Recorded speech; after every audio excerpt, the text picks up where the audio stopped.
Could the Detroit Lions actually take a tight end with the number 8 pick or move back in the draft and take a tight end? Let's talk about it. Motor City Sports Talk, we in the building. It's your boy CJ Goodfellow. I appreciate everybody for checking in. Make sure you hit that subscribe button, bell icon button. Won't miss another video.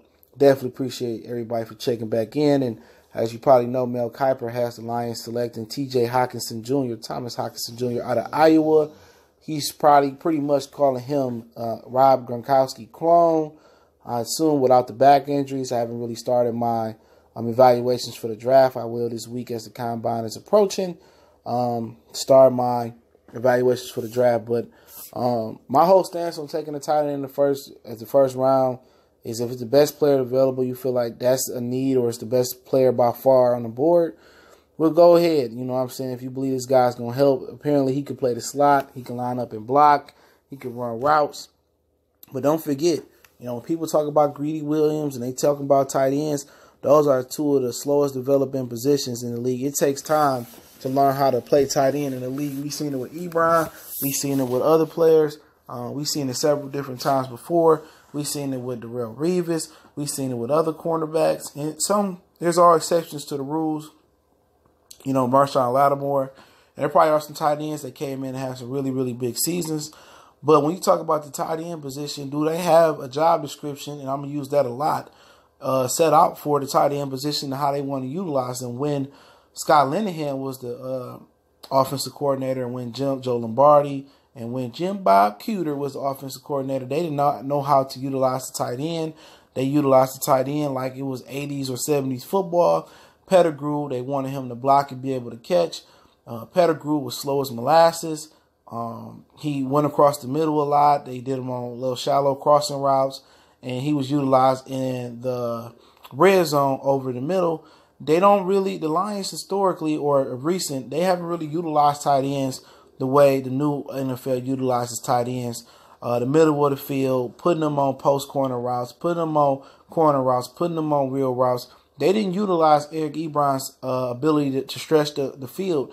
In Indianapolis, I watched quite a few of their games. They used Ebron down the field. Maybe they used his speed on wheel routes, where they used him to work the post in between the safeties and zone coverage, where they used him in the seam to run verticals up the seam, or they used him to as a decoy, route decoy to go. Seem like he going deep and corners and safeties back off of him, and he run the deep comeback route, or he run a curl route. They didn't ask him to do a lot of timing patterns where you run 5 or 10 yards up the field and you dig, or you run 5 or 10, you run a shallow crossing route. They didn't ask him to be a timing pattern tight end.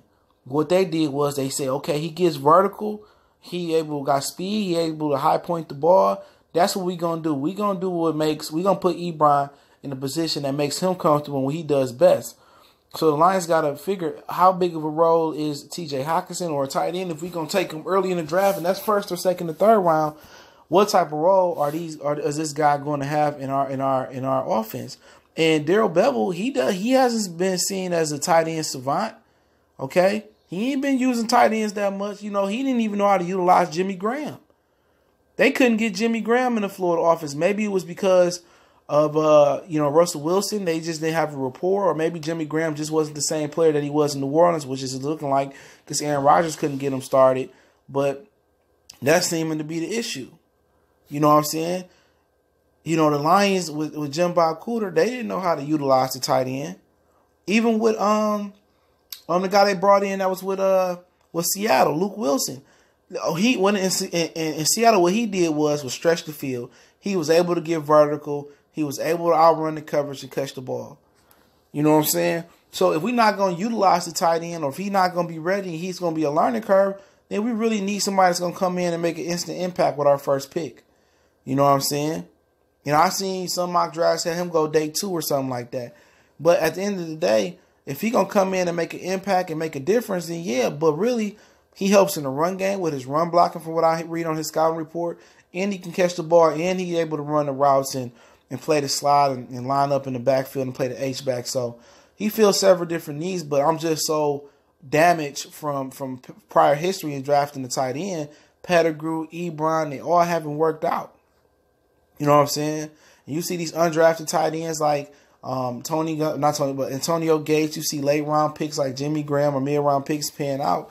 You know what I'm saying? So, hey, it is what it is. I definitely think we got a bunch of needs, but let's say the Lions go out there and identify a pass rusher like Trey Flowers, or they identify Graham, Frank Clark, or they can get a Jadeveon Clowney or pass rushers to come in. Let's say they make a move for a receiver or they make a move for a cornerback, and you really say, okay, really, you know, where are the needs at for the Lions if they acquire, let's just say hypothetically, they acquire, they acquire a pass rusher that they need, you know what I'm saying? They acquire a cornerback. Then, you know, where they needs at? Well, we do need a middle linebacker.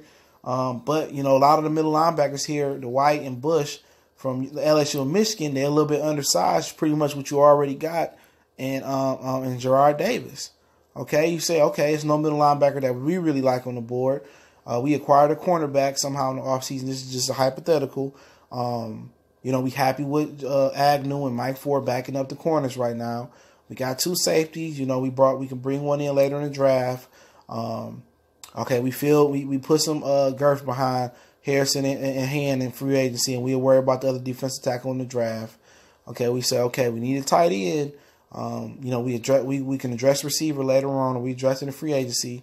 We address running back later on. You know, where do we go? Then it leaves you, with Kyle Murray on the board, do we really think he's that dynamic football player that can learn behind Matthew Stafford for right now? And then after, July or June, we only owe Stafford $10 million in dead money. We can move him, later down the line, maybe a year or two down the line. Or do we say TJ Hockenson, you know what I'm saying, or a tight end that we like?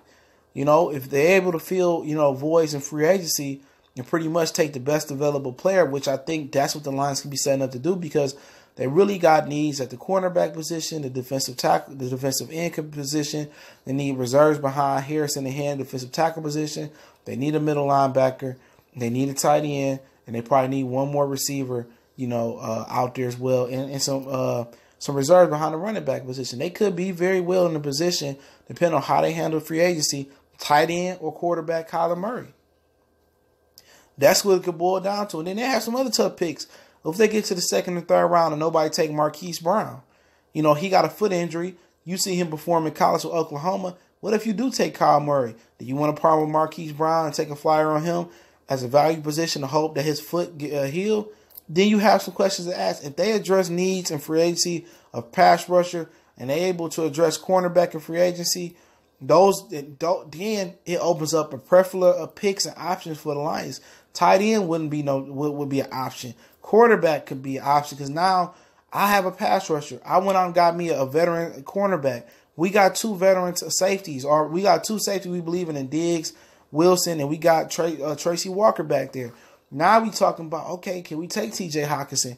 Is somebody going to move up and take Kyle Murray, or want to trade up and move, take Kyle Murray? We could trade back and take Hockenson and get an additional pick in the future or this year. Then the Lions, if they handle business in free agency with the money they got, you never know. Then they can really handle business, man. Because there are some value picks in free agency. Dante Fowler is a value pick. You know what I'm saying? As a linebacker edge rusher, you can put him a hand in the dirt, or you can put him at linebacker.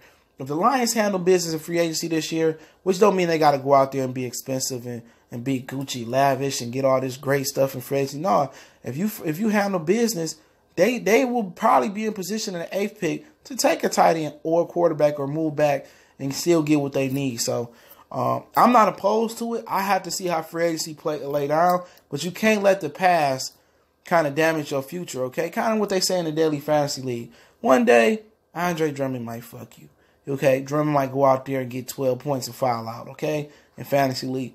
The next day, he got a good matchup. He go out there and get 60. You held that against him, didn't get Andre Drummond. He explode for 60. You can't look at it as your past really always predicting your future. You got to look at it as different. It's different variables in this situation. Hockenson is different than Pettigrew. He's different from Eric Ebron. He's a different breed. He's a different player. So if the Lions handle their business in free agency, they pretty much can be a best available draft for the Lions. So I love to see how it played out. I love to hear y'all opinion on this tight end thing. Blessings to all you guys out there. Hopefully peace and tranquility and all that good stuff, man. Hopefully everybody got it on a good foot in my James Brown voice this Monday. Don't forget we on Facebook, Twitter, Instagram. You can reach out to the email if you got business question inquiry or a video request. In addition to that, Don't forget, you can make a donation to the channel, or you can just share the video. It's the best way to share. Don't forget to check out my other channel, Goodfellas Sports TV, for more sports and music and